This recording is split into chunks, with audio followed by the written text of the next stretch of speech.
पूरी इंडस्ट्री में हो क्या रहा है यार। नहीं, अखिलेश कश्यप एक बार बोले थे पवन खेसारी में अब विवाद नहीं होगा, अब होगा कि ये आगे चले गए तो पीछे हो गए, शायद आज वही हो रहा है।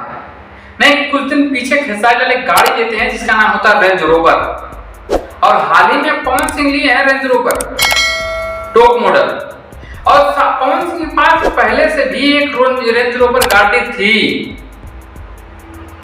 और दोनों लोग की गाड़ी अलग अलग प्राइस की होती है। खेसारी लाल की गाड़ी होती है 1,31,06,000 रुपए की होती है, अब पवन सिंह की जो गाड़ी है ये 2 करोड़ 3 करोड़ के लमसम में आती है।